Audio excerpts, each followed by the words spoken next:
अपनों की चोट से जब जिंदगी बिखर जाए तो क्या टूटा हुआ पलटकर अपनों को ही जख्म दे। दर्दनाक होता है, शर्मनाक होता है, पर अक्सर जहां विश्वास होता है वहीं विश्वासघात भी होता है।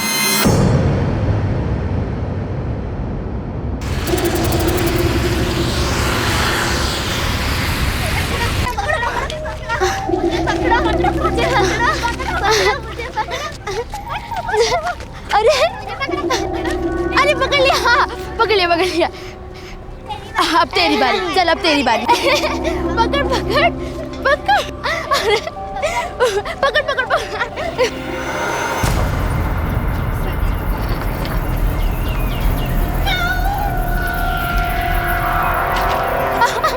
यहाँ यहाँ आ जा, यहाँ यहाँ आ जा, यहाँ मुझे पकड़, मुझे, हाँ मुझे पकड़, आ यहाँ।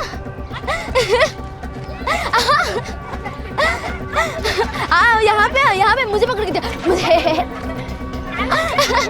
नुसरत, ए नुसरत। हाँ जीजू। मेरा घर चल, कुछ काम है। आफरीन तुम लोग खेलो, मैं 5 मिनट में आई, उसके बाद मेरी चांस फिर से, ठीक है? चलिए।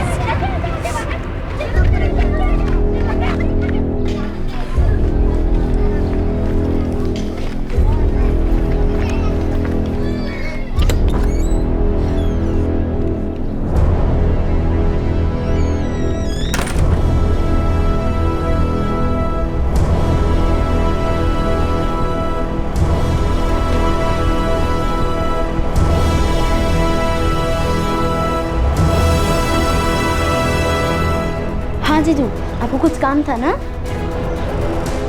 तुझे पता है नुसरत, बहुत अच्छी लगती है मुझे तो। जीजू, आपको कुछ काम था ना?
दादाजी, एग्जाम को छोड़कर हम हर चीज की तैयारी फटाफट कर देते हैं।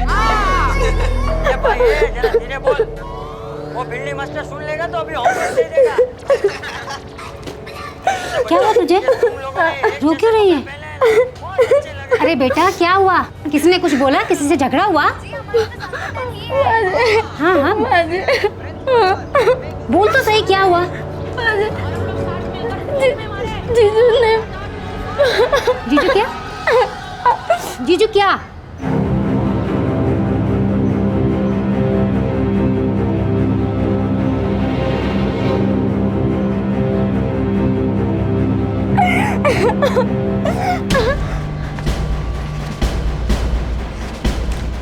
बेशर्म इंसान, तूने मेरी ही छोटी बहन के साथ बोलते हुए भी शर्म आ रही है। छी! बेशर्म आदमी, हाँ? थोड़ी सी भी गैरत नहीं है, कुछ काम धंधा तो करता नहीं है, मेरी ही कमाई पे जीता है और मेरी ही छोटी बहन के साथ। हाँ किया, मेरा मन किया मैंने किया तो। कमीने! अरे क्या हो गया? क्यों इतनी लाल पीली हो रही है? ऐसा क्या गुनाह कर दिया मैंने? अरे मालदार हो जाएंगे हम। इस उम्र की लड़कियों के तो कस्टमर पैसे भी अच्छे देते हैं।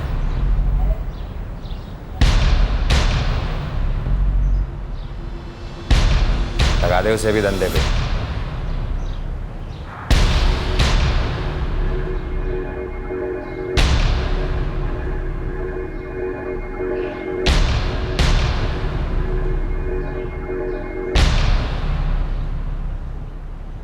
अशफाक ने तबस्सुम की छोटी बहन नुसरत के साथ रेप किया था, लेकिन तबस्सुम का गुस्सा अब खत्म हो गया था। तबस्सुम अब प्रैक्टिकली सोच रही थी। उसे लग रहा था कि यूं रो धोकर बात को आगे बढ़ाने से कोई फायदा नहीं और उसे ज्यादा पैसा कमाने का जरिया भी नजर आ रहा था। तो क्या फर्क पड़ता है अगर इसके लिए उसे अपनी ही छोटी बहन को धोखा देना पड़े। तबस्सुम को तो खुद भी हमेशा यही लगता था कि अपने पिता के घर की जिस जिल्लत भरी जिंदगी से निकलने का वो ख्वाब देख रही थी, उस ख्वाब ने भी तो उसे धोखा ही दिया था।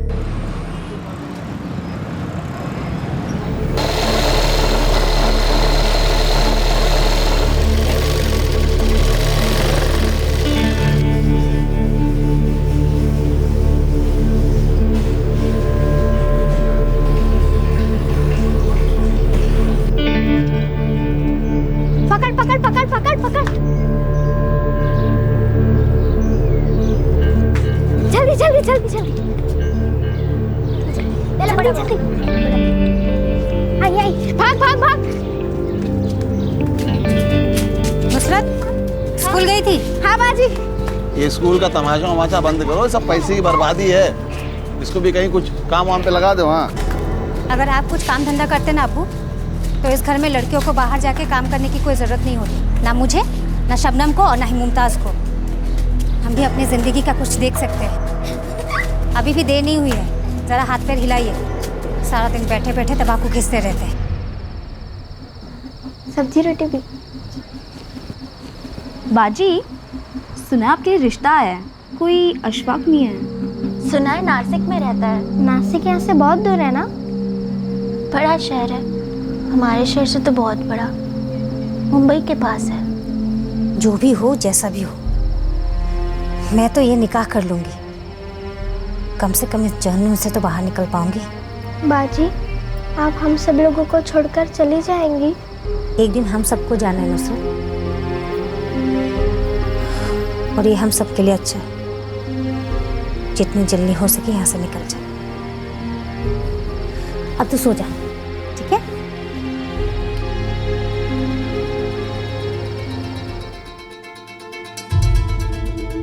अशफाक हमारा इकलौता लड़का है। तबस्सुम के अलावा मेरी 3 बेटियां और वो शबनम है तबस्सुम से छोटी, फिर मुमताज़ और सबसे छोटी नुसरत। जी माशाअल्लाह। इसकी पैदाइश के वक्त ही मेरी बीवी का इंतकाल हो गया था। कोई लड़का नहीं था, बहुत कोशिश की हमने, अब जो अल्लाह की मर्जी। हाँ, उसकी मर्जी के आगे किसी की चलती कहाँ है। बेटा अशफाक, लड़की पसंद आई?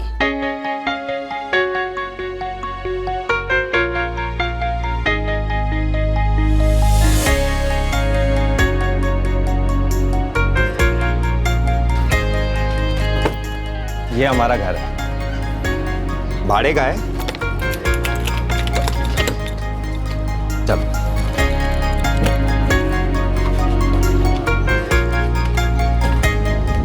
अल्लाह जाने कौन है, रेशमा नाम है। अब्बू ने निकाह कर ली।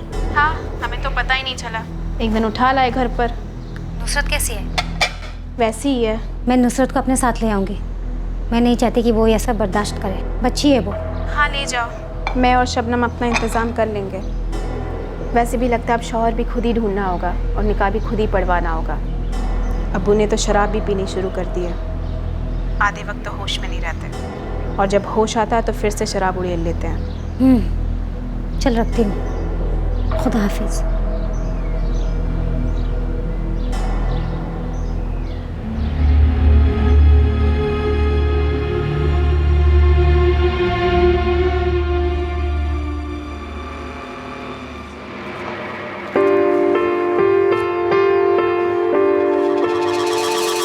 हो सके तो अपने अब्बू को भी ले जा। काम के ना काज के, बस दिन भर पड़े पड़े दारू पीते रहते हैं। क्यों? तुमने तो निकाह किया है ना इनसे, अब संभालो अपने शराबी शौहर को। ज़बान संभाल अपनी, अम्मी है तेरी। मेरी अम्मी तो कब की जा चुकी है अब्बू, और अच्छा ही हुआ, कम से कम इस जिल्लत की जिंदगी से तो बच गई। ये क्या बच गई? बस अम्मी, अम्मी है।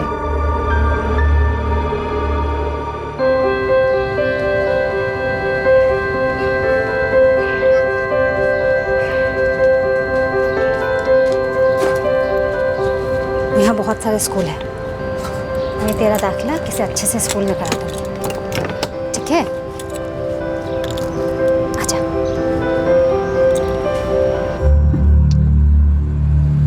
स्कूलों की तो बात कर रही है, उसकी फीस जानती है? महंगे हैं बहुत। लेकिन वो बहुत अच्छे स्कूल है। मामूली मैकेनिक हूँ मैं, नहीं दे सकता इतनी फीस। मेरी छोटी बहन है, वो बच्ची है अभी। देख, मैं तेरा खर्चा उठा सकता हूँ, तेरे पूरे खानदान का नहीं उठा सकता।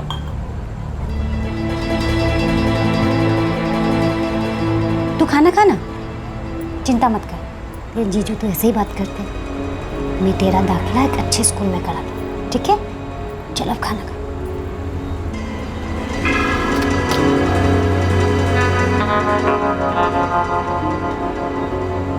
नुसरत का कभी भी स्कूल में दाखिला नहीं हुआ और अशफाक को इस बात की कोई परवाह नहीं थी। उसे तो तबस्सुम की भी कोई परवाह नहीं थी। ये बात और है कि अशफाक बार बार अपने और तबस्सुम के गांव जाकर हमेशा तबस्सुम के ही घर में रहने की जिद करता था और तबस्सुम उसकी ये बात कभी समझ नहीं पाई। देख, मैं इतना ही कमाता हूँ, इतनी औकात है मेरी, और इतने ही में तुझे गुजारा करना होगा। अशफाक, तुम जितना कमाते हो ना, उतने से घर भी मुश्किल से चलता है। तो मैं क्या फारसी कह रहा था? कह रहा हूँ ना, नुसरत को वापस भेज दे। अरे वो बहन है मेरी। हाँ, तो पैदा तेरे बाप ने किया, मेरे सर पे क्यों डाल रही है?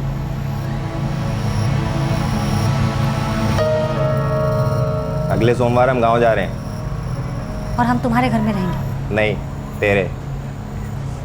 अल्लाह, मुझे एक बात समझ में नहीं आती। तुम्हें तो मेरी बहन बोझ लगती है, लेकिन हमेशा तुम्हें मेरे गांव जाना होता है और मेरे ही घर में रहना होता है, जहां मेरा दम घुटता है।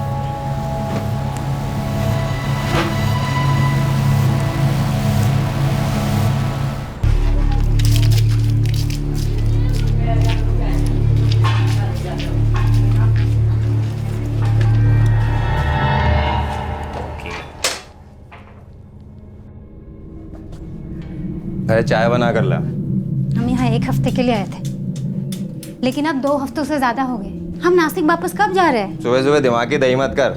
चाय मांगी है, चाय ला। अरे कम से कम अपने काम के बारे में तो सोचो।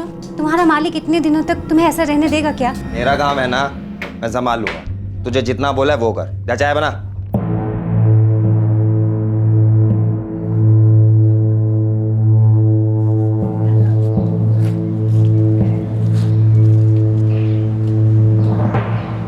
डर तो लगता है ना? अरे मेरे होते हुए क्या डर लगना, मैं हूं ना। अच्छी लग रही है लेकिन तू आज। शुक्रिया। उस दिन क्यों इतना लेट आई थी? अरे लेट हो गया ना थोड़ा, चलता है। ऐसे कैसे चलता है? मैं देखता रहा तेरे को, क्या ऐसे तो तड़पाएगी मेरे को।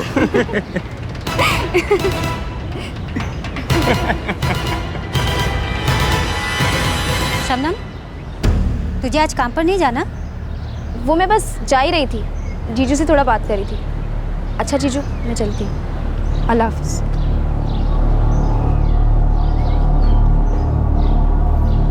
मुझे आज तक समझ में नहीं आया कि तुम बार बार मेरे घर में आके क्यों पड़े रहते हो।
मेरे ही घर में मेरे पीठ पीछे ये सब चल रहा है। तू मेरी ही बहन होकर मेरे ही शौहर के साथ अपना मुंह काला कर रही है। अब अगर तुम अपने शौहर को खुश नहीं रख पाती, इसलिए वो खुशी ढूंढते हुए मेरे पास आया, तो इसमें मेरी क्या गलती है? शौहर है वो मेरा। आज तुझे तबस्सुम, बेशर्म बेहया, शर्म आनी चाहिए तुम्हें। छी! देख, तुझे जो समझना है समझ। मैं शबनम को पसंद करता हूँ और वो भी मुझे पसंद करती है। इसकी हिम्मत कैसे हुई ये कहने के लिए कि ये मेरे शौहर को पसंद करती है? बेशर्म बेहया, इसने मेरे शौहर के साथ अपना मुंह काला किया है और इस बात की तुझे रत्ती भर के शर्म नहीं है? अरे शर्म तो तुम्हें आनी चाहिए। अगर ये मेरे पास आ रहा है तो इसका साफ मतलब है कि तुम उसे खुश नहीं रख पाती। शबनम, तबस्सुम बाजी हमारी बहन है, तुम हमारी बहन के साथ ऐसे नहीं कर सकती। अब तुम लोग लड़ो झगड़ो या जो चाहे करो, एक बात मैं सबको साफ कर देना चाहता हूँ कि मैं शबनम से निकाह कर रहा हूँ और ये पक्का है। अब भी आप कुछ बोलोगे? ये दारू मुंह में जाने के बाद आपका मुंह खोलेगा। बकवास बंद कर। क्या तमाशा लगा रखा है तुम सब, जीना हराम कर दिया है मेरा, तंग आ गया हूं। अपने अब्बू को ही कोसती रहती हो तुम लोग। अब देखो आपस में ही कैसे गुल खिला रही हो। तबस्सुम, मैंने साफ साफ कह दिया ना कि मैं शबनम से निकाह कर रहा हूँ। अब तुझे मेरे साथ रहना है रह, छोड़ के जाने जा, तेरी मर्जी। और हाँ, मैं भी अशफाक से ही निकाह करूंगी।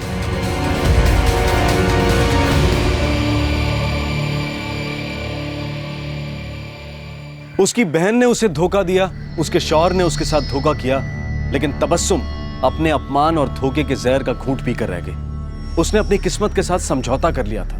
अशफाक शबनम और तबस्सुम के साथ शहर वापस आ गया। नुसरत भी उनके साथ आई थी। समय बीतता गया और उनके हालात बद से बदतर हो गए।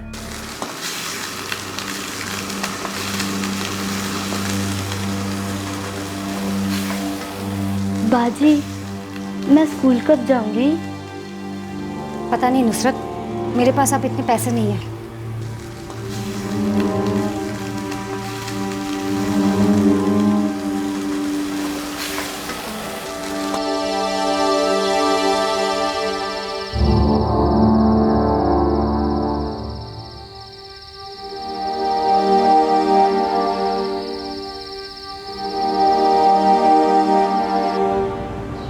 सेठ जी, अब प्रोग्राम कैंसिल नहीं हो सकता क्योंकि क्या है, अनाउंसमेंट हो चुकी है। अगर ऐसा चलता रहा ना तो घर में खाने के भी पैसे नहीं बचेंगे। शुरू मत हो शबनम, चैन से बैठा अच्छा नहीं लगता क्या तेरे को?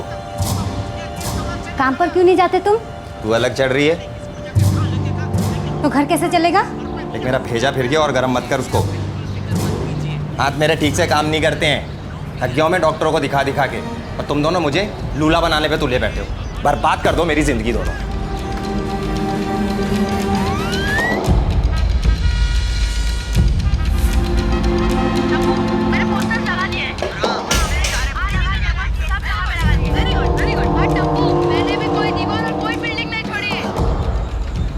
क्या करूं मुमताज, मेरे पास पैसे ही नहीं है। कैसे पढ़ाऊं नुसरत को?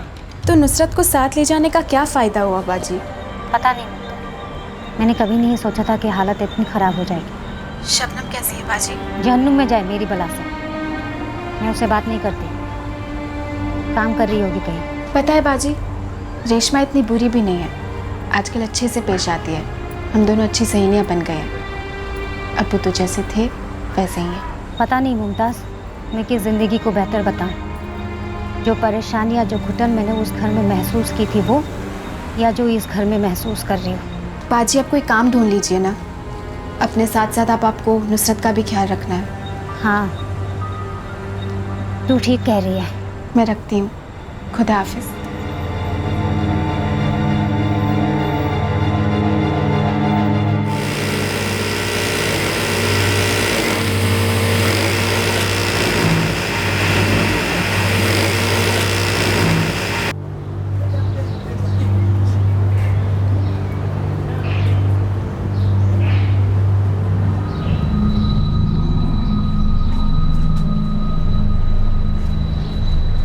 तुम अशफाक की पहली बीवी हो ना? मैं सोहेल, मेरे पास एक काम है तुम्हारे लिए, अगर तुम करना चाहो तो। कैसा काम? बहुत अच्छे पैसे मिलेंगे और रोज मिलेंगे। लेकिन करना क्या है?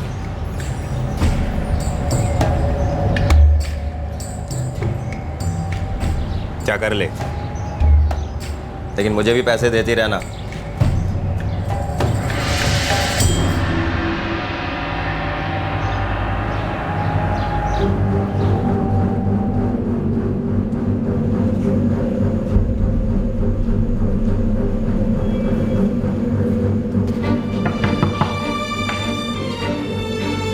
क्या?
दिया ना।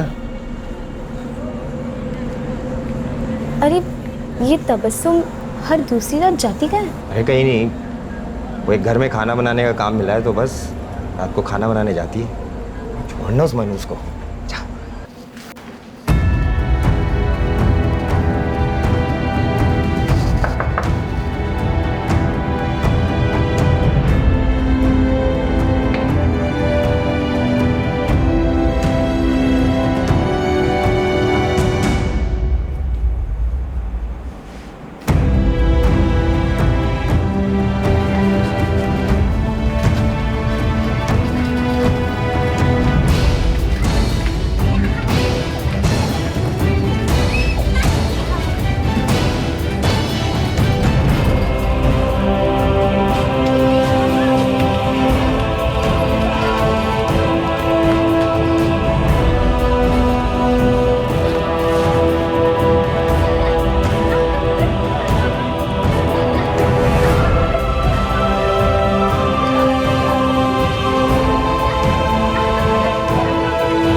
तबस्सुम ने प्रोस्टिट्यूशन का काम अपनी मर्जी से शुरू किया था और उसके शौहर अशफाक ने उसे इस काम के लिए इजाजत भी दे दी थी।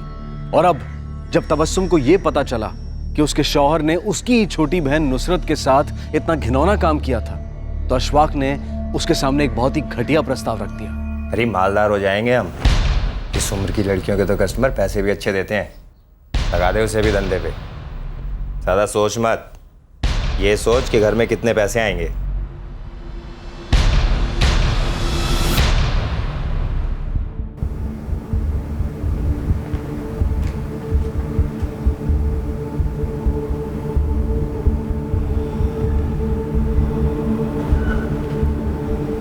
चलें?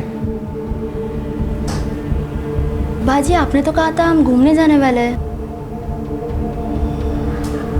जा नुसरत, सुहेल के साथ जा।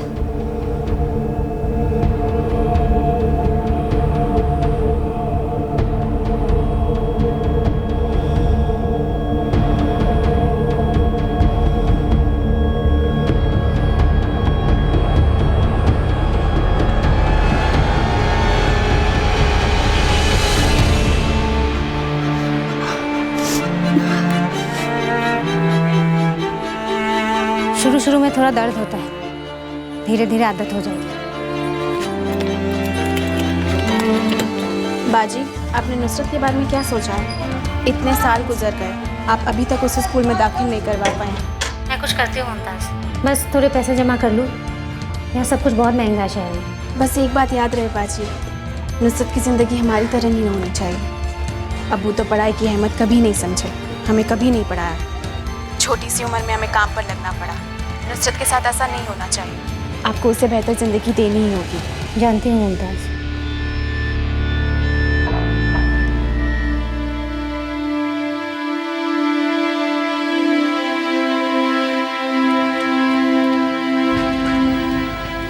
ये हमारा घर है। अच्छा, मैं शबनम को पसंद करता हूँ और वो भी मुझे पसंद करती है। क्या कर ले, लेकिन मुझे भी पैसे देती रहना।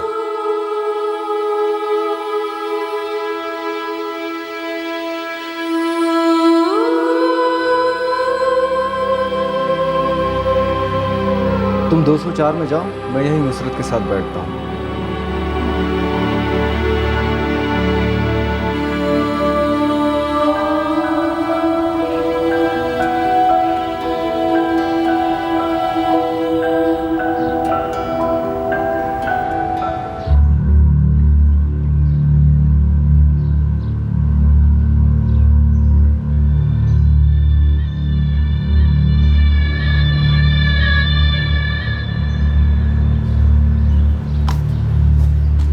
कैसा कर रही है नुसरत?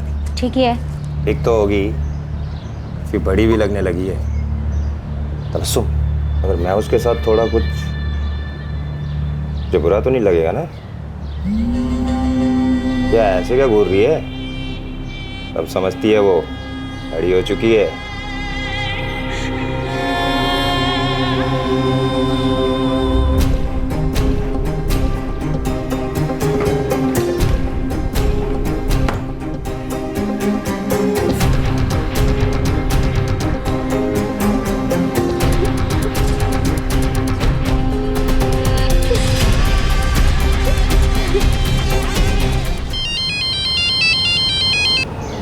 तबस्सुम बाजी, बोलिए।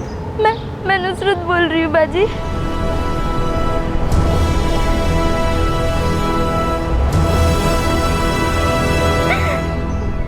बाजी, बाजी। हाँ, मैं सुन रही हूँ। अच्छा सुन, किसी से कुछ मत कहना। तबस्सुम बाजी से तो बिल्कुल नहीं। मैं कुछ करती हूँ। मुझे यहाँ से ले चलिए बाजी, मुझे यहाँ नहीं रहना बाजी, मुझे ले चलिए यहाँ से। हाँ बेटा, मैं कुछ करती हूँ।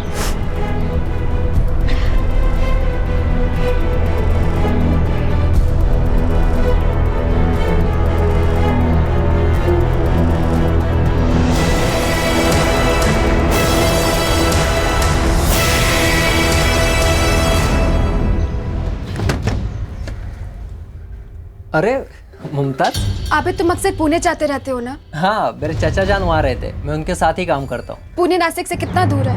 दूर है लेकिन ज़्यादा नहीं है। क्यों? क्या तुम मेरी मदद करोगे? मुझे मेरी बहन को बचाना है।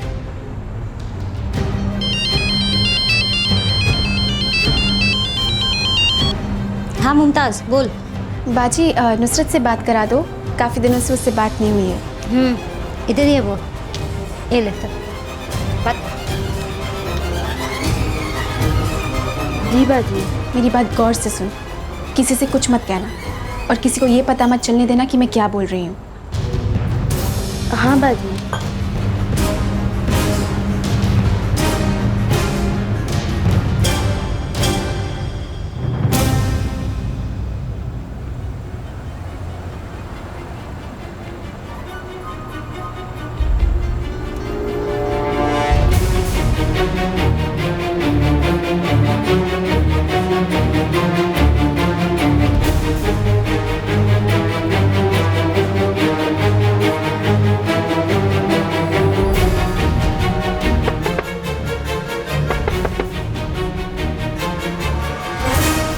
अस्सलाम वालेकुम।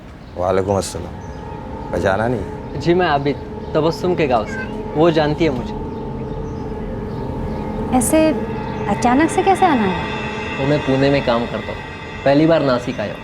मुमताज बता रही थी कि आप भी यहीं रहती है, तो बस मिलने चला आया। नुसरत कहाँ है? अंदर ही है, नहा रही है। लो आ गई वो। अरे नुसरत, कैसी है? पहचाना नहीं? अरे मैं आबिद, तुम्हारे गांव से। ये तो बहुत बड़ी हो गई है। हाँ, वो 6 साल पहले आई थी ना मेरे साथ नासिक। अच्छा, चलो अब मैं चलता हूँ।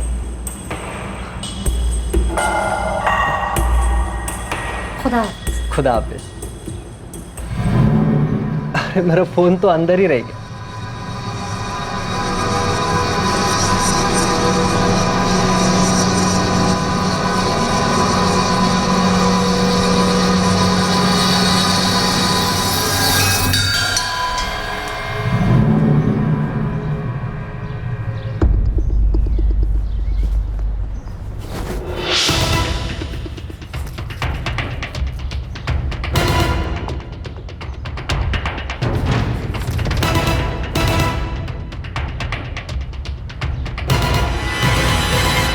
बाजी, वो मुझे कंघी लेना था। तो जाना, पूछने की क्या जरूरत है?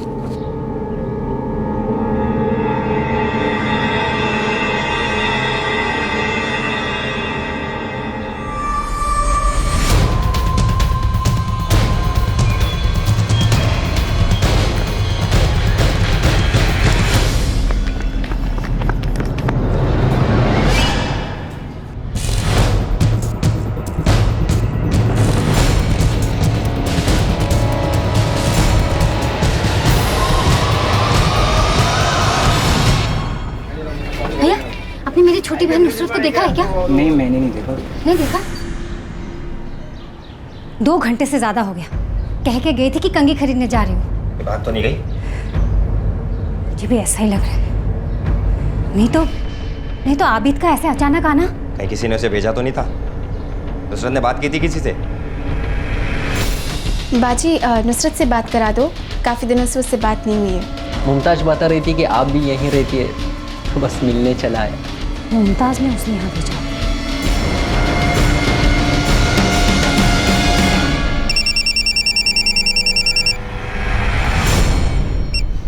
हाँ बाजी। तूने आबिद को यहाँ भेजा था? क्यों, क्या हुआ?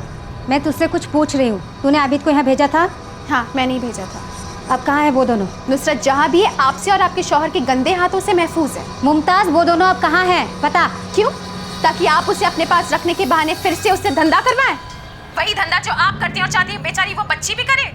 मुमताज, सीधे सीधे बता दे कि वो दोनों कहाँ है, नहीं तो मैं पुलिस स्टेशन जाके आबिद के खिलाफ रिपोर्ट लिखवा दूंगी कि मेरे घर में आके मेरी बहन को भगा के लेके गया। अच्छा, जाओ करो।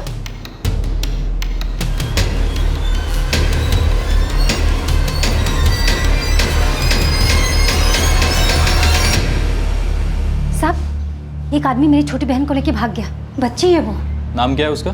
नुसरत। और उस आदमी का नाम आबिद। और तुम? तबस्सुम शेख। और ये मेरा शौहर अशफाक शेख।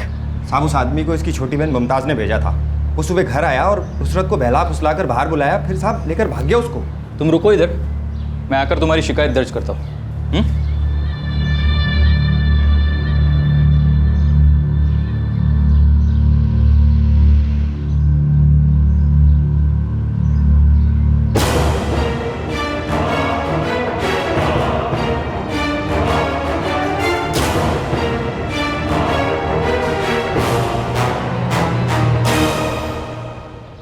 यही है तुम्हारी बहन नुसरत? जी साहब। और ये आबिद, तुम कह रही थी तुम्हारी बहन को इसी ने भगाया है? जी साहब। जी साहब, ये लोग 2 घंटे पहले ही यहाँ पे आए थे और तुम्हारी बहन ने हमें सब कुछ बताया था कि तुम्हारा पति उसके साथ क्या क्या करता था और तुम क्या करवा रही थी। साहब, ये झूठ बोल रही है, ये जबरदस्ती बुलवा रहा है इससे। नुसरत बेटा, तुमने इनसे क्या कहा? सब कुछ बाजी, मैंने इन्हें सब कुछ बता दिया। झूठ बोल रही है साहब, मैं जीजा हूँ इसका, 6 साल से इसे पाल रहा हूँ। देखो कैसा गंदा इल्जाम लगा रही है मुझ पे। कमीने, बच्ची है वो, गंदे इल्जाम वो नहीं लगा सकती। और तुम उसकी बड़ी बहन हो ना? हाँ?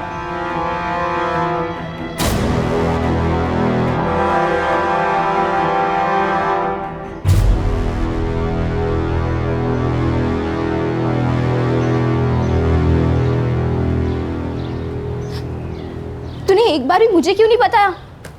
कैसे बताती?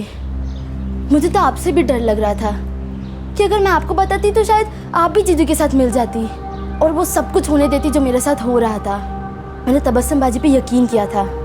अगर वो मुझे धोखा दे सकती है तो मैं आप पे कैसे यकीन करती?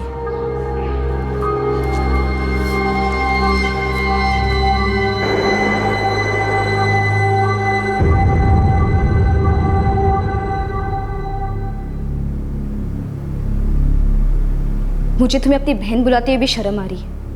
कभी सोच भी नहीं सकती कि तुम ऐसा कुछ कर सकती हो।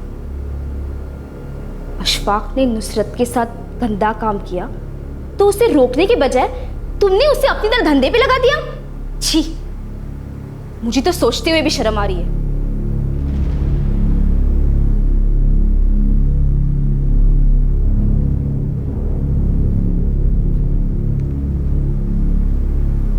तब तुझे शर्म नहीं आई जब तूने मेरे शौहर के साथ अपना मुंह काला किया था? जब तुमने मेरी जिंदगी हराम कर दी थी तब शर्म नहीं आई?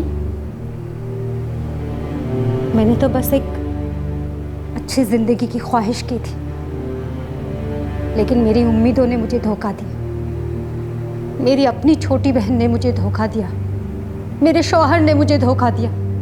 इतने सारे धोखों ने मेरी जिंदगी कड़वी कर दी थी और इसी कड़वाहट में आकर मैंने अपनी बेटी जैसी छोटी बहन के साथ धोखा किया। मैंने नुसरत के साथ जो किया वो गलत किया। इस गुनाह का एहसास है मुझे, लेकिन मेरे इस गुनाह में तू भी शामिल है।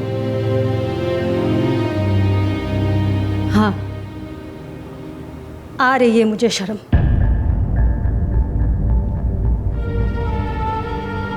लेकिन तुझ में और मुझ में ज्यादा फर्क नहीं है, तो थोड़ी शर्म तुझे भी तो आनी चाहिए ना? हाँ?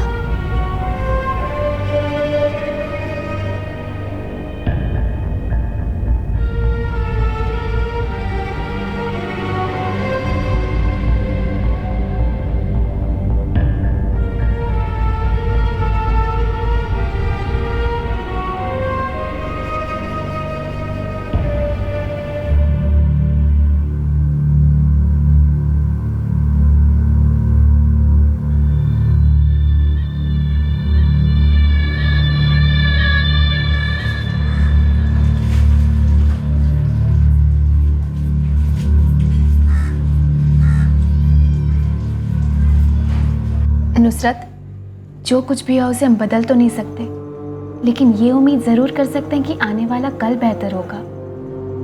तो अब पिछला सब कुछ भुलाकर आगे की सोचते हैं।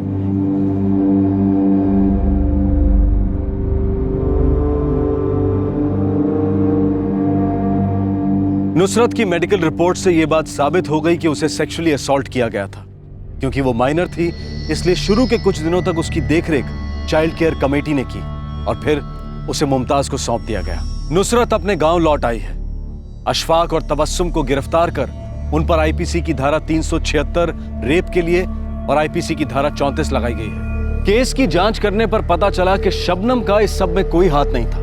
उसे तो यह भी नहीं पता था कि उसकी बड़ी बहन तबस्सुम देह व्यापार का काम करती थी और उसने उनकी छोटी बहन नुसरत को भी इस दलदल में खींच लिया था।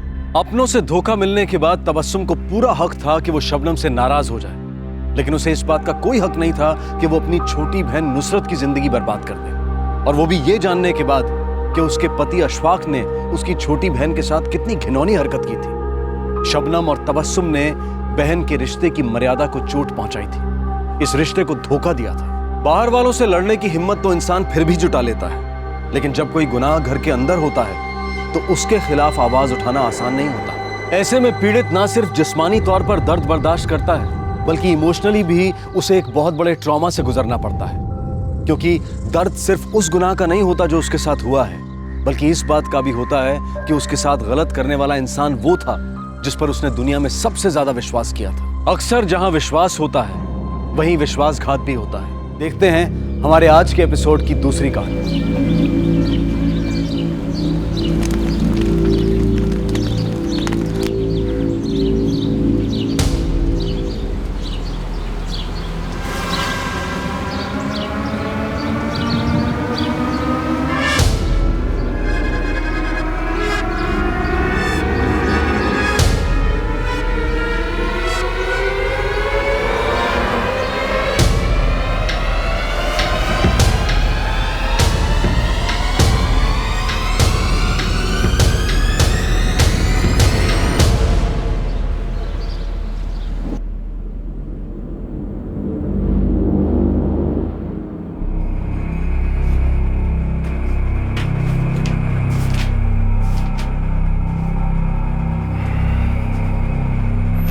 सागर, तुझे अक्ल नहीं है? तेरी ये नाटक कंपनी बंद कर। इतनी मुश्किल से मैंने तुझे ये नौकरी दिलवाई है और तू है कि काम पर जाने के बजाय उस नौटंकी में लगा रहता है। मामा, मैं फैक्ट्री गया था, लेकिन वहां पे कोई काम नहीं था तो मैं चला गया। फैक्ट्री में काम था या नहीं है तय करने वाला तू कौन होता है? तू वहां सिर्फ नौकर है, फैक्ट्री का मालिक नहीं है। मामा मामी प्लीज माझ्यावरती ओरडू नका। मैं छोटा नहीं रहा, बड़ा हो गया हूं। मैं आप लोगों की बहुत इज्जत करता हूं। इसका मतलब ये नहीं है कि आप जब जी चाहे मेरे ऊपर चीखे चिल्लाए। और अब मैंने फैसला लिया है कि मैं आप लोगों के साथ नहीं रहूंगा, अलग सा रहूंगा भाड़े के घर में। तू ये क्या कह रहा है? तू भूल गया 5 साल का था तू, तब हम तुझे यहाँ इगतपुरी लेके आए थे, पाल पोस कर इतना बड़ा किया है। देखिए, आप दोनों ने मेरे लिए जो किया उसके लिए मैं हमेशा एहसानमंद रहूंगा आपका, लेकिन ये सब और नहीं होगा मुझसे।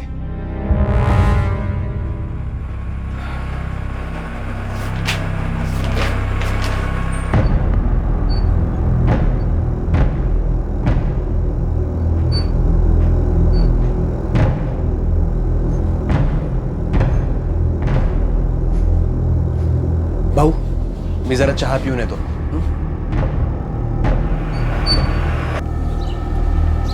सागर, मेरे को तेरी मदद चाहिए। अरे तो बोल ना यार। देख, तू मेरा जिगरी दोस्त है, तेरे लिए कुछ भी कर सकता हूं, तू बस बोल।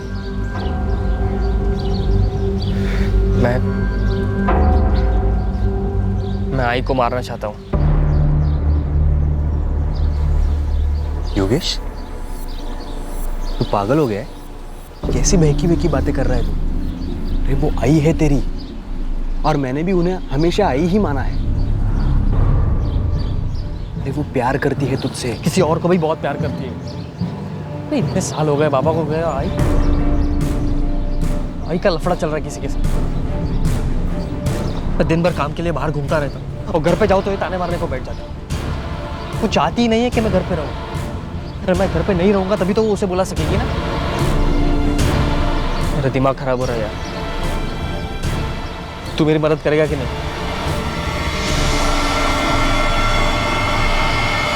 ओम नमो हमते पाय पाय ए ही सब ग्रह भूतानाम साकरी टाकरी नाम ओम फट स्वाहा। सागर बेटा, तुम्हारा समय बहुत बुरा चल रहा है। मेरा समय सही कब होगा पापा? मुझे रंगमंच पर काम करने का बहुत शौक है। वैसे मैं गांव के छोटे मोटे नाटक में काम करता हूं, लेकिन मुझे कुछ बड़ा करना है, नाम कमाना है। मैं अपना खुद का ग्रुप बनाना चाहता हूं ताकि मुझे वो काम करना ना पड़े जो मैं करना नहीं चाहता। मेरा नसीब कब बदलेगा बाबा? बदलेगा, तेरा समय अच्छा आएगा, तू खुद बदलेगा। इस समय तुम्हें ढेर सारे पैसों की जरूरत है ताकि तसल्ली से बैठकर तुम अपने काम को कर सको। देवताओं को खुश करो, वो तुम पर पैसों की बरसात करेंगे। कैसे?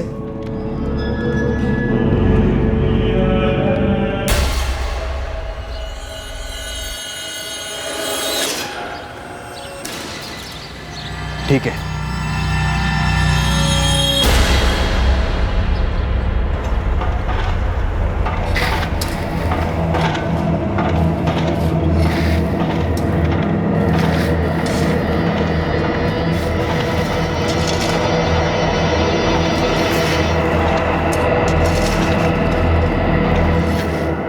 योगेश कोलकर ने अपने दोस्त सागर वाघ के सामने एक बहुत ही चौंकाने वाला प्रस्ताव रखा। योगेश अपनी मां को मार डालना चाहता था। इस विचित्र केस ने एक नया मोड़ तब लिया जब दोनों दोस्त इस जुर्म को करने के रास्ते पर चल पड़े। आज कुछ काम वाम मिला बेटा? 3 जगह गया था, कहीं कुछ भी नहीं हुआ। तुझे पढ़ाने में मैंने अपने सारे पैसे लगा दिए, वो भी जो बाबा के मरने के बाद मिले थे। कॉलेज तक की पढ़ाई करवाई तुझे। तू है कि तुझे कुछ काम ही नहीं मिल रहा। बेटा कुछ तो कर, कहीं तो काम ढूंढ ले। देख मैं बूढ़ी हो गई हूँ, थक जाती हूँ, मुझे भी तो आराम की जरूरत है ना। तू कहना क्या चाहती है? मैं कोशिश नहीं कर रहा। उतनी नहीं कर रहा है जितनी करनी चाहिए बेटा। 3 की जगह 6 जगह जाना। हाँ, ताकि मैं दिन भर घर से बाहर रहूं। और तेरा वो प्रेमी कमलनाथ घर के अंदर। तुझे मेरी जरूरत क्या है जब सब कुछ तुझे वो दे ही रहा है, तेरा ख्याल भी रखता है। और क्या चाहिए तुझको? हिम्मत कैसी हुई तेरी? तेरी हिम्मत कैसी हुई है कहने की? जानता भी है कमल जी मुझे अपनी बहन की तरह मानते। इतना घटिया इल्जाम लगाया। छी!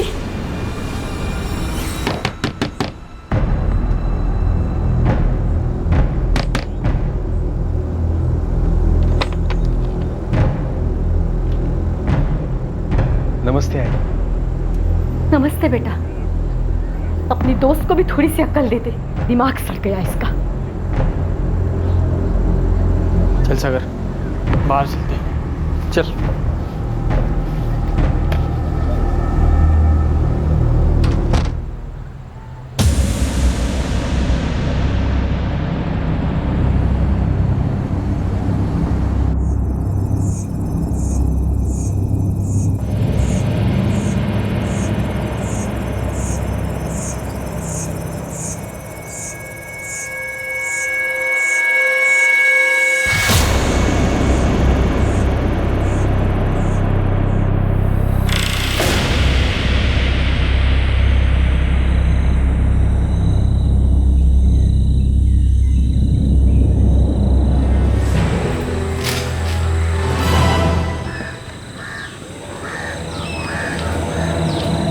कौन है ये?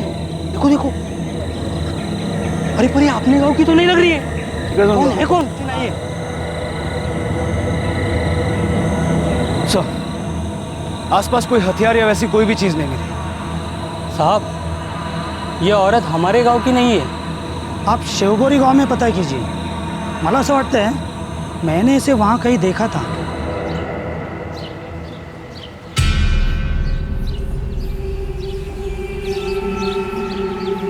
ये तो दामिनी ताई है, दामिनी कोलकर। यही आगे गली में अपने बेटे योगेश कोलकर के साथ रहती है।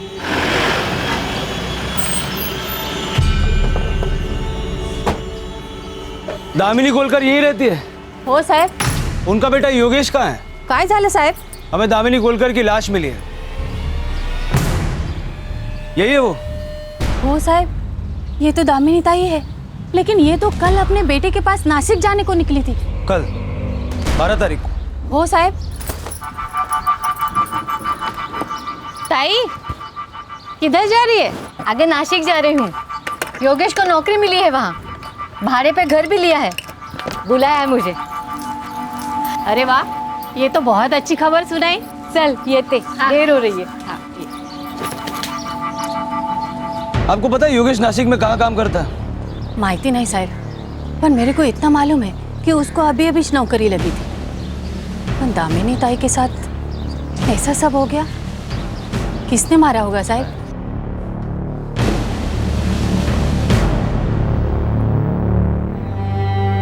दामिनी,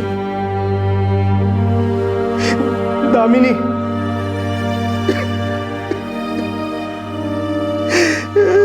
सर ये कमलनाथ है, दामिनी जहाँ काम करती थी उसी कंस्ट्रक्शन साइट के कॉन्ट्रैक्टर।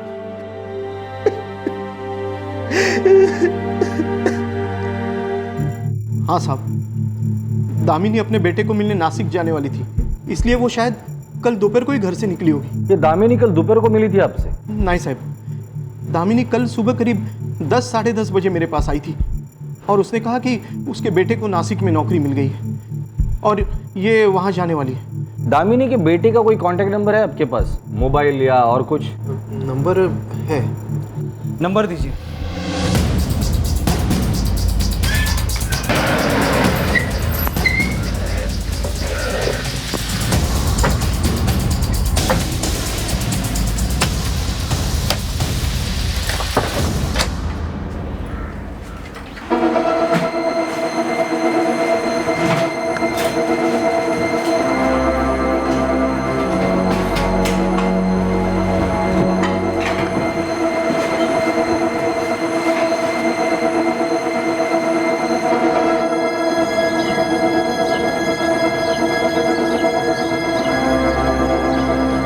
इकडे पण बघा काही दिसतंय का? तुम कौन हो? मैं सागर वाघ, योगेश का दोस्त हूँ। सर मुझे अभी अभी आई के बारे में पता चला। योगेश कहाँ है? वो शायद नासिक में होगा, किसी काम के सिलसिले में वहाँ गया था साहब। सर ये सब कैसे हुआ सर? दामिनी कोलकर की लाश हमें कावपुर गांव के पास मिली। क्या? देखो सागर, हमें योगेश तक पहुंचना है। योगेश नासिक में कहाँ काम करता है पता है तुम्हें? योगेश की तुमसे आखिरी बार कब बात हुई थी? 11 तारीख को।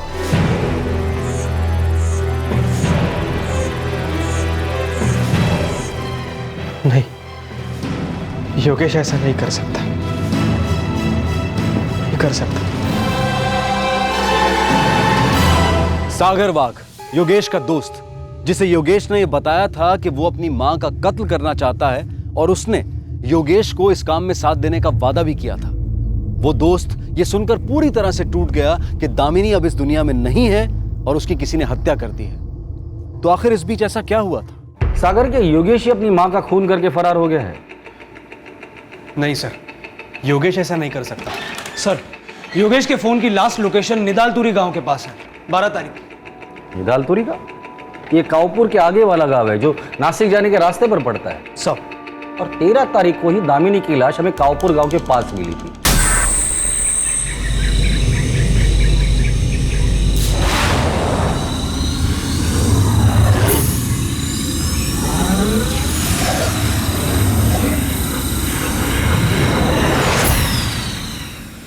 इस बात के पूरे चांसेस है कि योगेश ने अपनी मां का खून किया है, और वो भी पूरे प्लानिंग के साथ। नहीं सर, योगेश ऐसा बिल्कुल नहीं कर सकता। बिल्कुल नहीं कर सकता मतलब? वो ऐसा कुछ करने की सोच रहा था क्या? सर क्या?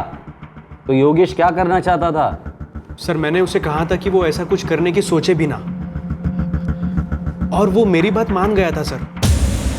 अपनी दोस्त को भी थोड़ी सी अक्ल दे दे, दिमाग सड़ गया इसका। चल।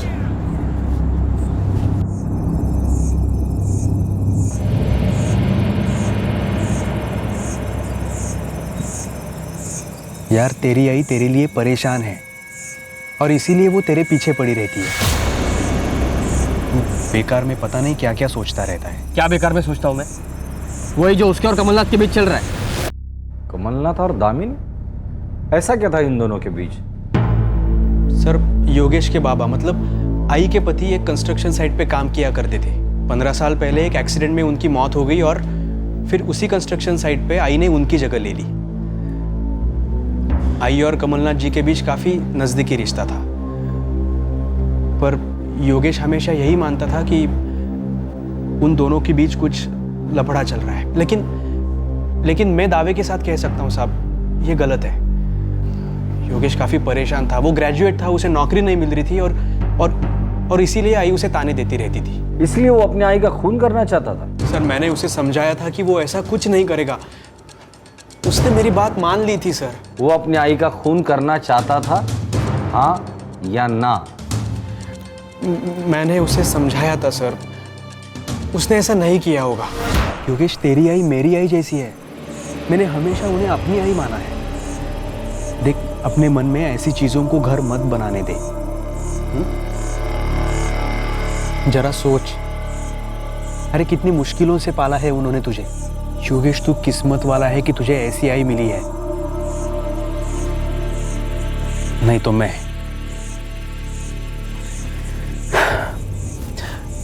देख अपने मन से ये विचार निकाल दे, बिल्कुल निकाल दे।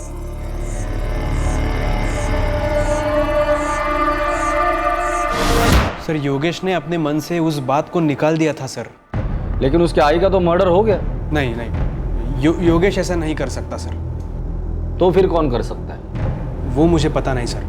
देखिए मैं योगेश का बहुत अच्छा दोस्त हूं और मैं दावे के साथ कह सकता हूं कि ये काम योगेश का नहीं है।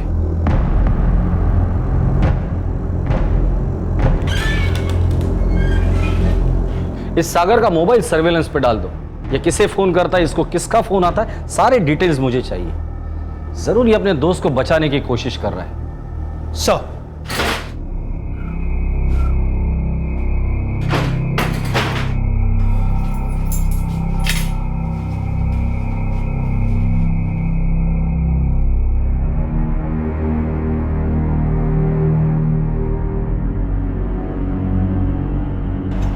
दामिनी मेरे लिए छोटी बहन जैसी थी और मुझे बड़े भाई का मान देती थी। पर योगेश को तो कुछ और ही लगता था। साहब अब किसी का शक और गलतफहमी हम कैसे दूर कर सकते हैं? क्या इस सिलसिले में कभी योगेश ने आपसे बात की? नहीं साहब, शायद इसलिए कि उसने अपने मन की सारी भड़ास अपनी माँ के ऊपर निकाल ली थी। योगेश का दोस्त सागर, उसका कहना है कि योगेश की माँ दामिनी योगेश से बहुत परेशान थी। हाँ साहब, बहुत परेशान रहती थी, बूढ़ी हो रही थी। उसने अपनी ज़िंदगी की सारी जमा पूंजी लगाकर योगेश को पढ़ाया, लेकिन ग्रेजुएट होने के बावजूद भी योगेश को कहीं नौकरी नहीं मिल रही थी। क्या ऐसा हो सकता है कि गुस्से में आकर योगेश ने अपनी माँ को मार डाला हो? मुझे नहीं पता साहब, नहीं पता मुझे। और योगेश का भी कहीं कुछ पता नहीं। मैं भी इस वजह से बहुत परेशान हूँ। आखिर योगेश कहाँ लापता है और वो अपनी आई को क्यों मारेगा?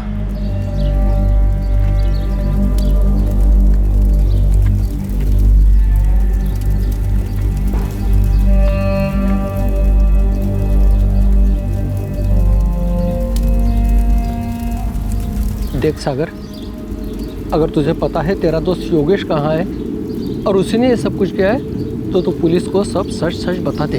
योगेश ने ऐसा कुछ भी नहीं किया है मामा, और ना ही मुझे पता है कि वो अब कहाँ है।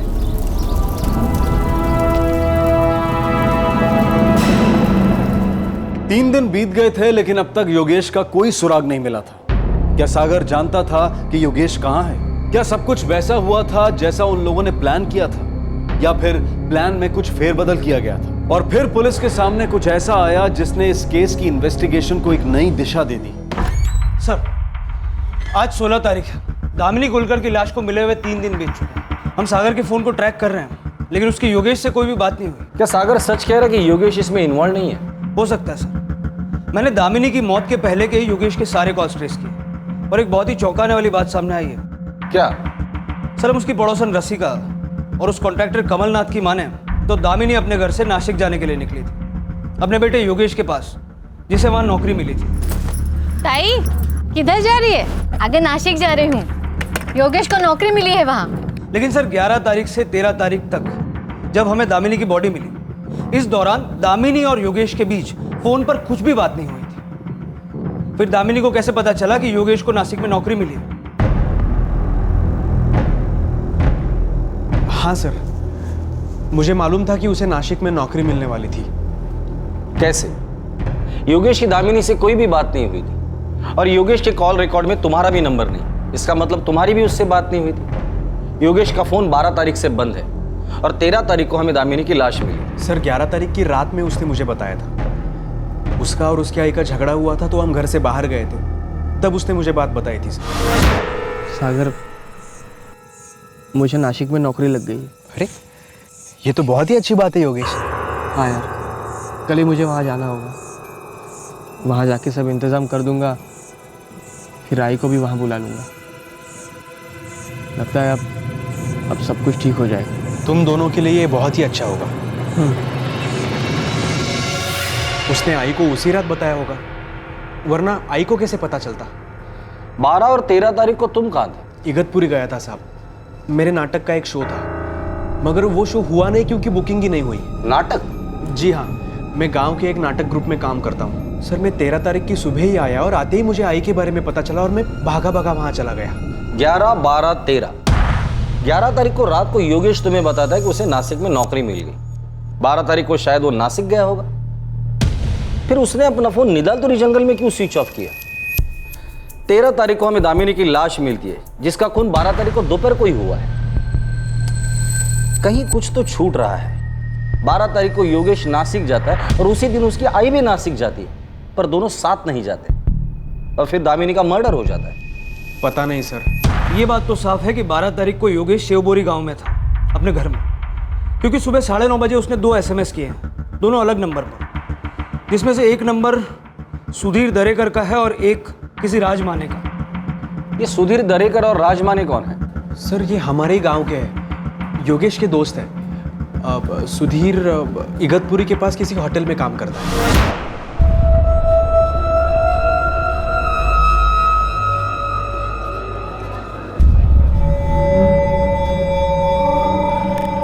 और सर ये जो राजमाने हैं वो रिक्शा चलाता है, ड्राइवर है। हो साहब, उसने मुझे मैसेज किया था जिसमें लिखा था कि उसे नासिक में नौकरी मिल गई है।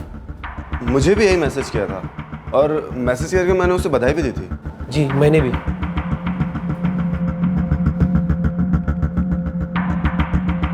ये लोग सही कह रहे हैं सर। राज और सुधीर, क्या योगेश ने कभी तुमसे इस बात का जिक्र किया था कि वो अपने आई का मर्डर करना चाहता है? नहीं सर। क्या योगेश ने तुम्हें फोन करके कभी ये बताया था कि नासिक में वो कहाँ काम कर रहा है? नहीं सर। नहीं सर, मुझे भी उसका कोई मैसेज नहीं आया। नासिक से इस योगेश कोलकर को ढूंढने के लिए इंफॉर्मेशन निकालो। मेरा शक और भी मजबूत होते जा रहा है कि इस योगेश ने ही अपनी आई का मर्डर किया है और नासिक में जाके कहीं छुपा बैठा है। सर मुझे लगता है कि सागर को यह सारी बात पता है। शायद, पर हमारे पास उसके खिलाफ कोई सबूत नहीं है।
सर योगेश का अब तक कुछ पता नहीं चला। तो क्या योगेश हवा में गायब हो गया? सर ये तो अभी भी एक मिस्ट्री है, लेकिन इन सब में एक बात सामने आई है, सागर झूठ बोल रहा है। मैंने इगतपुरी और आसपास में पता किया, कहीं भी कोई भी प्ले या परफॉर्मेंस नहीं होने वाला था। और सर खास बात यह है कि 12 की सुबह को सागर के फोन की लोकेशन वही थी जो योगेश के फोन की थी। और अगर सागर की माने तो वो योगेश से आखिरी बार 11 तारीख की रात को मिला।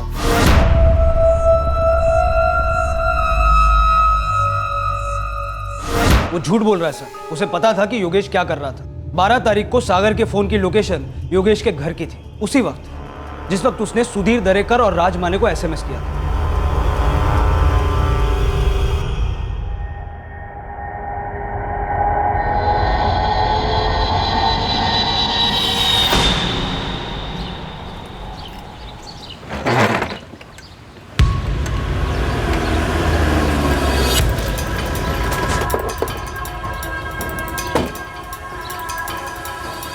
जी सर। योगेश कहाँ है?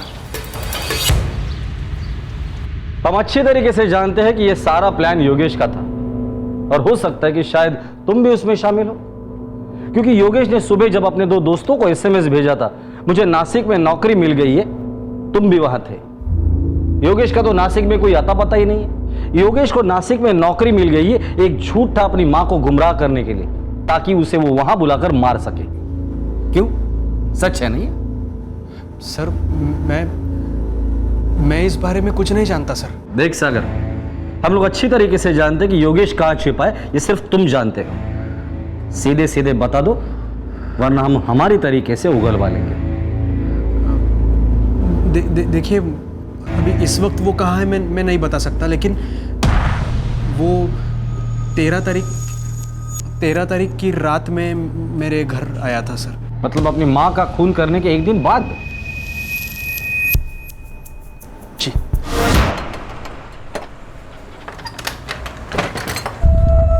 योगेश? योगेश यार, ये तूने क्या किया? यार मुझे पता नहीं यार, मैं बहुत गुस्से में था। पुलिस तुझे ढूंढ रही है। यार मेरी मदद कर। मैं कैसे मदद कर सकता हूँ? देख, पुलिस तेरी तलाश में है और उनको मालूम है कि मैं तेरा दोस्त हूँ, तो उनकी नज़र मेरे ऊपर भी है। मुझे कुछ तो बता, मैं क्या करूँ, मैं कहाँ जाऊँ? मैं क्या बताऊँगा यार। तू एक काम कर, कहीं दूर चला जा ताकि पुलिस तुझ तक पहुँच ना पाए। और फिर वो चला गया, लेकिन मुझे नहीं मालूम कि वो कहाँ गया था। 13 तारीख की रात को योगेश जब अपनी माँ का खून करके तुम्हारे पास आया था, तो पुलिस के हवाले करने के बजाय तुमने उसे जाने दे दिया। सर, वो मेरा दोस्त है। वो एक खूनी है और तुम उसके साथी। सजा तो तुम्हें भी मिलेगी। साहब, निदालतुरी पुलिस स्टेशन से फोन आया है, उनके पास योगेश कोलकर के बारे में कुछ इन्फॉर्मेशन है। चला। हेलो, पीएसआई पाटिल बोलते हैं। पाटिल साहब, हमें यहाँ योगेश कोलकर की फोटो मिली है। हाँ, एक खून के सिलसिले में हमें उसकी तलाश है। लेकिन साहब, ये योगेश कोलकर तो मर चुका है। हमें निदालतुरी के जंगल में उसकी डेड बॉडी मिली थी। योगेश कोलकर की मां दामिनी कोलकर की हत्या हुई थी और अब योगेश कोलकर भी मरा हुआ पाया गया था। उसकी भी किसी ने हत्या की थी। आखिर ये साजिश क्या थी और किसने की थी? कमल भाऊ, ओ कमल भाऊ, पुलिस को योगेश की लाश मिली है, उसको भी किसी ने मार डाला। चल बेटा, अब सब सच बोल दो, वरना तू मुश्किल में आ सकता है। बोल। सर, मैंने आपसे झूठ बोला था सर। योगेश मेरे पास 13 तारीख की रात को नहीं सर, 12 तारीख की रात को आया था सर। 12 तारीख? हाँ, 12 तारीख को तो उसने अपनी माँ का खून किया था ना? सर, उसने मुझे ये कुछ भी बताया नहीं था सर। मुझे मालूम भी नहीं था कि उसने उसकी आई की जान ली थी। सच बोल रहा हूँ मैं सर।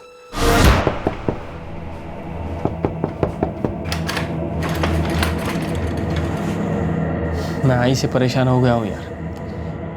तू ना बेकार की बातोबातों में दिमाग लगा रहा है। अरे वैसा कुछ नहीं है यार, मेरा दिमाग खराब हो रहा है। चल चल अपन बाहर दो, चल चल। और फिर मैं उसे बाहर ले गया। चलते चलते हम निदालतुरी के जंगल पहुंच गए। मैं पूरे रास्ते उसे समझाने की कोशिश कर रहा था कि इन ख्यालों को दिमाग से निकाल दे। समझ मेरी बात सागर, कुछ समझाने का फायदा नहीं है। मैंने आई को जान से मार डाला। क्या? दोपहर को उसको मैंने नासिक आने को कहा और उसे यह भी कहा कि मैं कांवपुर गांव के पास उसका इंतजार करूंगा, और वही उसे जान से मार डाला। उसकी आई मेरी आई जैसी थी। वो ऐसे कैसे कर सकता था? मैं गुस्से से पागल हो गया।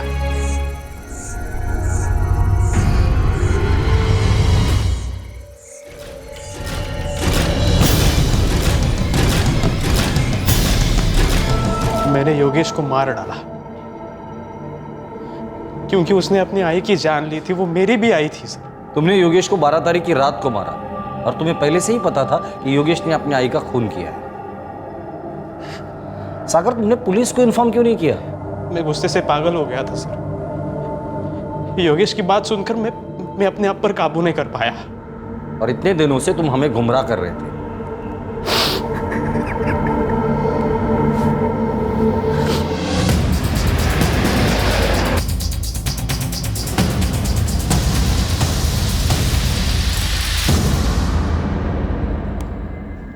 सर, वहाँ से गुजरने वाले एक आदमी ने पुलिस कंट्रोल रूम में इन्फॉर्म किया। हम इसे आइडेंटिफाई करने की कोशिश में थे। सर, हमें बॉडी यहाँ मिली थी सर। 13 तारीख को हमें योगेश की आई दामिनी कोलकर की लाश मिली। योगेश की लाश भी आपको उसी वक्त मिली होगी, दोपहर को। नहीं सर, हमें ये बॉडी 12 तारीख की दोपहर को मिली थी। क्या 12 तारीख को? और सर, पोस्टमार्टम की रिपोर्ट से ये पता चलता है कि उसकी मौत उसकी बॉडी मिलने के करीब 12 घंटे पहले हुई थी, यानी सर 11 तारीख की रात को। ये कैसे हो सकता है? क्योंकि सागर ने हमें बताया कि योगेश का खून उसने 12 तारीख की रात को किया था। सर, आप हमारी रिपोर्ट चेक कर सकते हैं। हमें ये बॉडी 12 तारीख की दोपहर को ही मिली थी, करीब सर 1:30 बजे। और सर, पोस्टमार्टम की रिपोर्ट के मुताबिक उसकी मौत 12 घंटे पहले हुई थी। अगर ऐसा है तो फिर योगेश अपनी आई का खून कैसे कर सकता है? एक बात बताइए, जब बॉडी मिली थी तो साथ में और कुछ चीजें मिली थी? नहीं सर, बॉडी के साथ में कुछ भी चीज़ बरामद नहीं हुई। मोबाइल फोन नहीं सर। Identity card? कुछ भी नहीं। कुछ भी नहीं। किस चीज से मारा गया? सर, कुछ भारी चीज, मतलब शायद पत्थर से मारा गया। सर, एक बहुत ही अजीब बात है। जहाँ पर लाश मिली थी वहाँ पर पेड़ पे एक क्रॉस का निशान था। हाँ तो? सर, 11 तारीख की रात को अमावस्या की रात थी और उसकी अगली 12 तारीख की रात को भी टोना टोटका करने वाले बहुत अच्छा मानते हैं। उस दिन बहुत सारे पूजा और होम हवन हुए थे। सर, इस केस में कुछ और भी है, कुछ बहुत भयानक।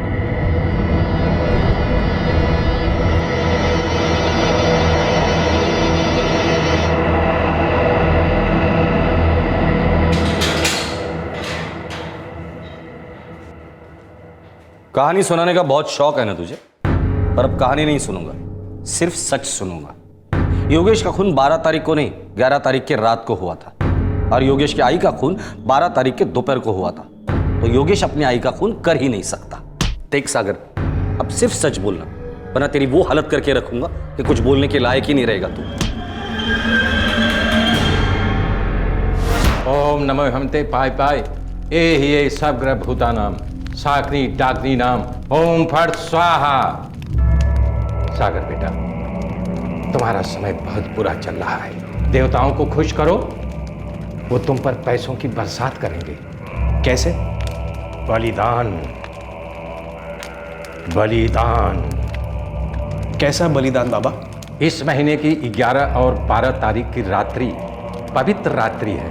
इस रात्रि में बलिदान देने से तेरे किस्मत के दरवाजे खुल जाएंगे। किस चीज का बलिदान बाबा? 2 बलिदान।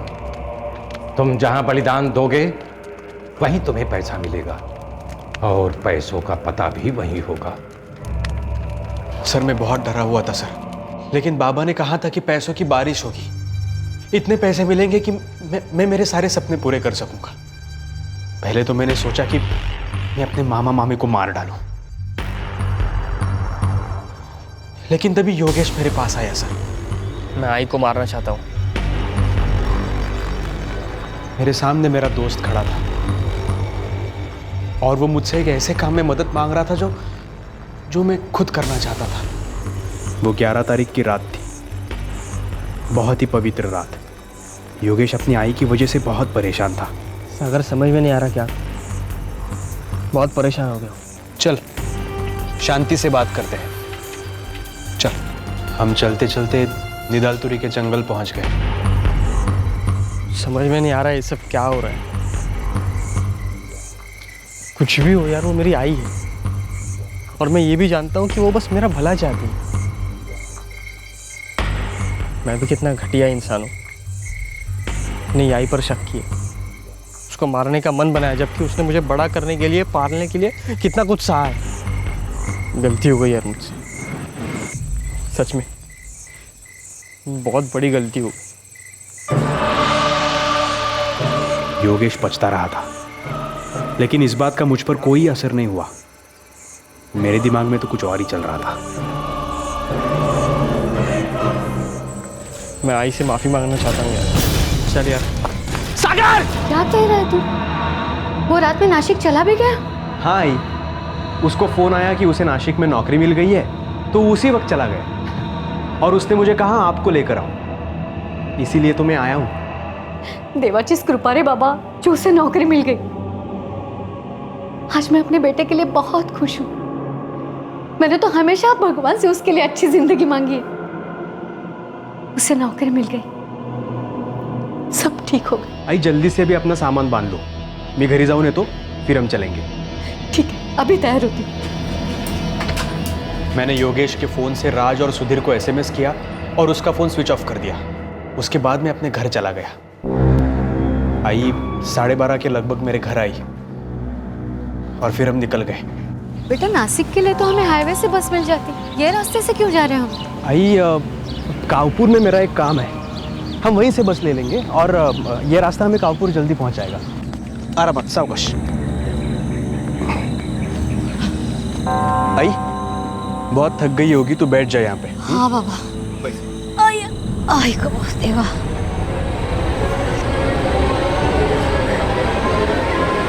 बेटा, योगेश को कौन सी कंपनी में नौकरी मिली है? कंपनी अच्छी तो है ना? हाँ आई, बहुत ही अच्छी है कंपनी। पांडुरंगा, जहां तूने योगेश को मारा था, उसके सामने वाले पेड़ पर क्रॉस का निशान क्यों बनाया था?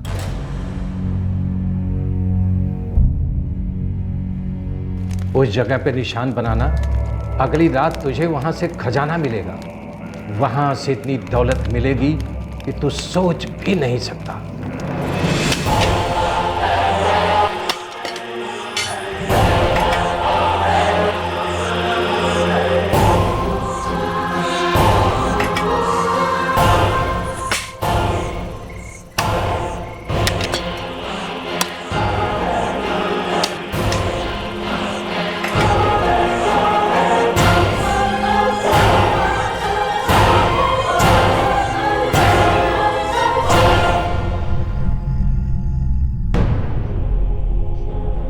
दामिनी कोलकर को जहां तूने मारा था, वहां खुदाई क्यों नहीं की? सर, जहां मैंने योगेश को मारा वहां मुझे एक पैसा नहीं मिला, और आई को मारने के बाद मैं वहां नहीं जा पाया क्योंकि वहां पे पुलिस की तहकीकात शुरू हो गई थी। सागर, क्या तुम्हें सच में ऐसा लगता है कि ये सब करके तुम्हें पैसे मिल जाते? बाबा ने तो यही कहा था। सागर, इस बाबा पर भरोसा करके तूने 2 लोगों की जान ली। तेरा बचपन का दोस्त था, उसे तूने मार डाला। उसकी आई जो तुम्हें बेटे की तरह प्यार करती थी, इस बाबा के चक्कर में आके कितना बड़ा जुर्म किया है तुमने, पता है तुम्हें? लेकिन बाबा ने तो कहा था कि ढेर सारा पैसा मिलेगा। तुम्हारे बाबा कहाँ मिलेगा? पहाड़ी के पास एक छोटे से घर में रहते हैं वो। पाटिल, पहाड़ी के पास वाले इलाके में जितने भी बाबा है, सबको उठा कर लेकर आओ। सब।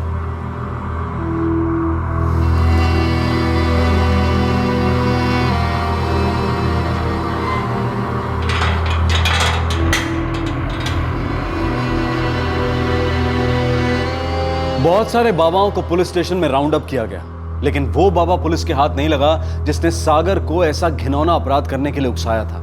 वो अब तक फरार है। अपने गुनाह के लोगों की नजरों में आने के बाद से ही सागर बहुत ज्यादा परेशान था। वो इस वक्त जुडिशियल कस्टडी में है और अब भी अपने द्वारा किए गए अपराध की वजह से बहुत डिस्टर्ब्ड है। पैसों का लालच, ज्यादा से ज्यादा पाने की इच्छा कई बार इंसान को गर्त की तरफ ले जाती है, जहां वो इंसान ना सिर्फ दूसरों को नुकसान पहुंचाता है बल्कि अपने लिए भी मुसीबतों का गड्ढा खोद लेता है। योगेश परेशान था क्योंकि उसे ऐसा लग रहा था कि उसकी मां दामिनी का कमलनाथ के साथ अफेयर चल रहा है, और ऊपर से नौकरी न मिलने की वजह से भी वो बहुत ज्यादा तनाव में था। योगेश ने अपनी मां का कत्ल करने का मन बनाया और उसने इसके लिए अपने दोस्त सागर से मदद मांगी, और सागर ने एक ढोंगी बाबा के बहकावे में आकर पैसों की बारिश की आशा में अपने ही दोस्त का और उसकी मां का कत्ल कर दिया। बहुत सारा पैसा कमाने और अच्छी जिंदगी बनाने का सिर्फ एक ही रास्ता है, कड़ी मेहनत। और यही सत्य है, एकमात्र सत्य। कोई भी अपराध इंसान को अमीर नहीं बनाता, बल्कि इंसान के अंदर की इंसानियत को मारकर उसे पूरी तरह से खोखला कर देता है। और ऐसे में वो इंसान अपने साथ साथ दूसरों की जिंदगी भी दांव पर लगा देता है। इस बात को जानना, समझना और इससे सतर्क रहना बेहद जरूरी है कि जुर्म कभी भी किसी के लिए फायदेमंद साबित नहीं हो सकता। Crime never page. आपसे फिर मुलाकात होगी क्राइम पेट्रोल सतर्क में एक और नए केस के साथ। तब तक अपना ख्याल रखें, सुरक्षित रहें और याद रखें, सही वक्त, सही कदम, सतर्क रहें। जय हिंद। क्राइम पेट्रोल के और भी दिलचस्प कहानी देखने के लिए हमारे चैनल को सब्सक्राइब करें और बेल आइकॉन दबाना न भूलें।